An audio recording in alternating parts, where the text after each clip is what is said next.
اب یہ طارق جمیل صاحب کا یہ کہنا کہ میڈیا سچ نہیں بولتا، میڈیا جھوٹ بولتا ہے، میرے نزدیک اصل سوال یہ نہیں ہے.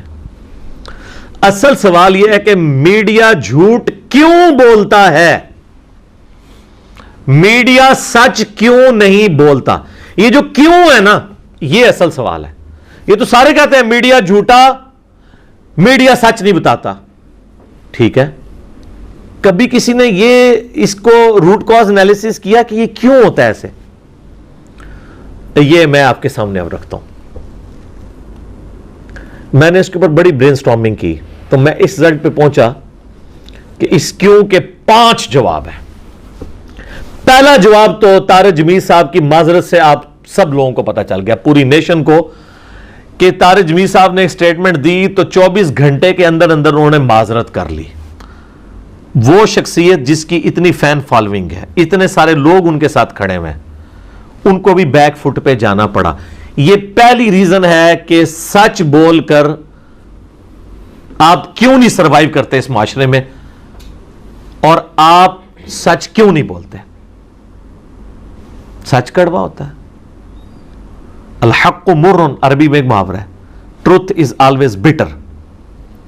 ہاں، یہ بٹر ہوتی ہے جس کے خلاف جاری ہوتی ہے، جس کے حق میں جاتی ہے اس کے لیے تو بہت میٹھی ہوتی ہے.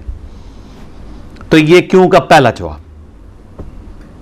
کیوں کا دوسرا جواب ہے کہ طاقتور سیاسی لیڈرز، طاقتور بزنس مین، اور خصوصاً جو پراپرٹی ڈیلرز ہیں، آپ کو پتا چل جائے گا پراپرٹی ڈیلر جب میں کہہ رہا ہوں تو میں کس کی طرف اشارہ کر رہا ہوں. طاقتور علماء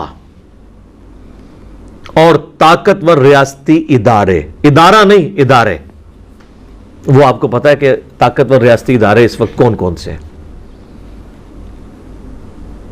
یہ لوگ برا مان جاتے ہیں، اس لیے سچ بولنا مشکل ہے اور جھوٹ کی آمیزش کر کے ایسی بات کرنی پڑتی ہے جس سے ان کے نرم و نازک دل دکھ نہ جائیں. یہ کیوں کی دوسری وجہ. کیوں کی تیسری وجہ ہے کہ یہ سارے طاقتور لوگ جو ہیں وہ ایسے اینکرز کو، ایسے صحافیوں کو، ایسے میڈیا گروپس کو اور ایسے اخبارات کو دھمکیاں لگاتے ہیں کہ اگر یہ کیا نا، ہماری خبر چھاپی نا، پھر دیکھ لینا. یہ لوگوں کو مشورہ دینا بڑا آسان ہے. کتنے صحافی شہید ہوئے ہیں اس کام میں. آپ کو اگر برے لوگ نظر آ رہے ہیں تو اچھے لوگ نہیں ان میں نظر آ رہے. کالی بھیڑیں تو ہمارے ریاستی اداروں میں بھی ہیں، سیاستدانوں میں بھی ہیں. تو میڈیا والے لوگوں کو آپ کیٹیگوریکل ڈینائی کر رہے ہیں. ان لوگوں نے اپنی زندگیاں دی ہیں اس کام کے لیے. میں پرسنلی کئی لوگوں کو جانتا ہوں، بڑے اخلاص کے ساتھ وہ یہ کام کر رہے ہوتے ہیں، اور بعض اوقات بڑی دلیری کرتے ہیں. ڈاکٹر شاہد مسعود سے میں سخت اختلاف رکھتا ہوں، لیکن ایک اس کی نیکی اس قوم کے ساتھ جس کو میں آج بھی یاد کرتا ہوں. مشرف کے دور میں جب ڈاکٹر عبد القدیر خان سے ہاتھ جوڑ کے ٹی وی پہ معافی منگوائی گئی، سنگل آؤٹ اس بندے کو کر کے جو پاکستان کا محسن ہے، اور اس کے ساتھ جتنے لوگ شامل تھے وہ سارے ہیرو ہیں، وہ سارے محب الوطن ہیں. ایک بندے کو قربانی کا بکرا بنایا گیا. تو ڈاکٹر شاہد مسعود نے اس وقت پروگرام کیا تھا اور اس نے پوری ہسٹری بتائی تھی کہ اس نے یہ کیا، اس نے تو معافی نہیں مانگی، اس نے یہ کیا، اس نے تو معافی نہیں مانگی. اور وہ ہسٹری آج ان 20 سالوں میں اس سے بھی بڑھ کے ہو چکی ہے کہ جس مشرف نے یہ کام کیا، اس مشرف نے تو اس قوم کا بیڑا غرق کر کے اسے امریکہ کی اس جنگ میں جھونک کے اربوں ڈالر کا نقصان کروایا کہ ہم آئندہ 100 سال میں بھی وہ نقصان پورا نہیں کر سکتے. تو مشرف سے تو کسی نے معافی نہیں منگوائی ہے، لیکن مشرف صاحب نے ڈاکٹر عبد القدیر سے معافی منگوائی.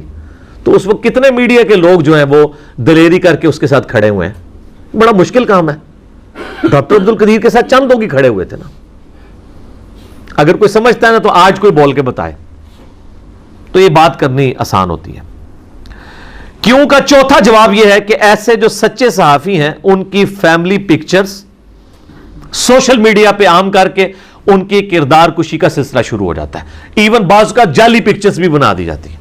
خود طارق جمیل صاحب کی کتنی بےہودہ پکچرز لوگوں نے وہ دھڑ کچھ اور جوڑ کے سر جوڑ کے بنائی ہوئی ہیں. اور میں کہتا ہوں اگر جینون بھی ہوں کسی کی کسی کی ذاتی زندگی کو اس طریقے سے پبلکلی ہائی لائٹ کرنے کی آپ کو ضرورت ہی نہیں ہے، جبکہ وہ پبلک اکاؤنٹ ہولڈر بھی نہیں ہے.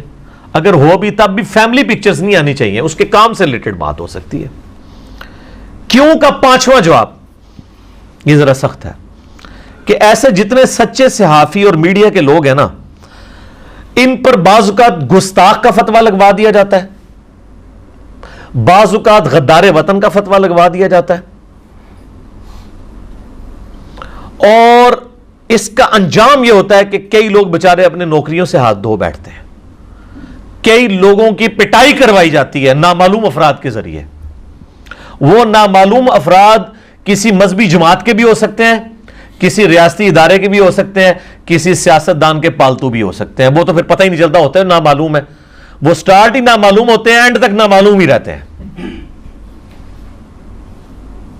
اور بعض اوقات کئی صحافیوں کو اپنی جان سے بھی ہاتھ دھونا پڑتا ہے، ایسا بھی ہو جاتا ہے. تو سر یہ 5 وجوہات ہیں کہ جو میڈیا کھل کر سچ نہیں بول سکتا، اور بعض اوقات جھوٹ کی آمیزش اسے کرنی پڑتی ہے. لیکن بعض اوقات ظاہر ہے کہ ان کی اپنے مال پانی کی گیم بھی ہوتی ہے، ریٹنگ والا بھی چکر ہوتا ہے. کالی بیڑے تو ہر جگہ موجود ہیں، اس میں صرف میڈیا تو نہیں ہے سر، باقی سب لوگ بھی جو کچھ کر رہے ہیں وہ اپنے عیوب کو چھپانے کے لیے کیا کیا کام کرتے ہیں ہمیں سب نظر آ رہا ہوتا ہے. کس طریقے سے جعلی اکاؤنٹس کھول کے سوشل میڈیا کے اوپر ٹرینڈز چلوائے جاتے ہیں. جب آپ لوگ یہ جھوٹے ٹرینڈ چلوا رہے ہوتے ہیں تو اس مہمام میں تو سارے ہی ننگے ہیں.